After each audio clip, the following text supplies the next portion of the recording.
其實呢個問題都幾經常會被問到㗎，尤其是係睇痛症嘅病人會多問啲咯。即係可能佢哋會話我之前有睇過物理治療都有針灸喎，咁同你中醫針灸係有咩分別㗎？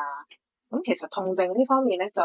咁，無論中醫定係物理治療啦，咁我哋首先都係會考慮翻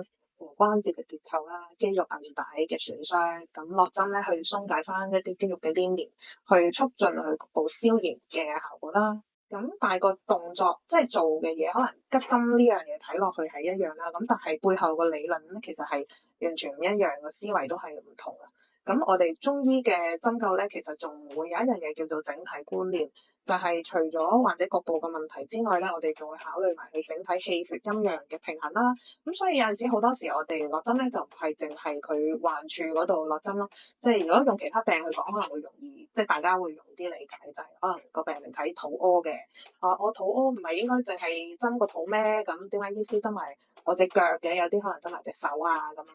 咁就係呢樣嘢，就係因為我哋仲有穴位嘅概念，即係經絡嘅平衡啊。咁好多樣嘢我哋都會思考到，呢個先至係中醫針灸個特色咯。同埋中醫針灸咧，仲有一樣嘢叫做得氣，咁就係落咗針之後咧，咁可能醫師會喺個針上邊做少少手法啦，咁然之後就會問病人你有冇冤脹嘅感覺啊？咁然之後就一路等到患者我好冤啊好冤啊，咁咧我哋先可能針下一個穴位咁樣樣嘅。咁呢樣嘢咧，其實都好影響個治療效果㗎，喺中醫思維入邊。因為得氣呢個概念咧，即係話針落咗去個穴位之後咧，我哋個經氣咧已經到達我哋需要去到嘅位置，即係做緊嘢啦嗰個意思。咁所以就呢樣嘢都幾唔同嘅，亦都係中醫獨有嘅思維嚟。咁而且手法上邊咧，仲有好多種唔同嘅針灸手法啦。咁落針都有補同埋瀉嘅手法咧，包括一啲提插、捻轉，或者見到醫生可能會彈下個針柄啊咁樣一啲好特別嘅手法，可能喺物理治療上面係唔會見到嘅。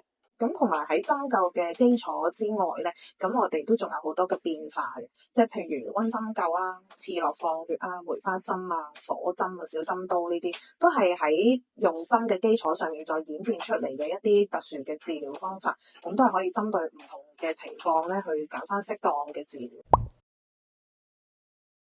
咁所以如果大家問有冇話邊個好啲啊？咁我真係唔舒服嘅時候應該睇物理治療定係睇中醫啊？其實都冇咁講嘅，冇話邊個先係咩正唔正宗啊！即係網上面有好多呢啲唔同嘅文章去講，咁其實就都冇嘅。作為病人嚟講，最緊要都係邊樣幫到我手，邊樣就係好嘅治療咯。咁所以其實就即係冇需要有一個好特別嘅講法，就係邊一種嘅針灸先係啱。其實冇呢個概念。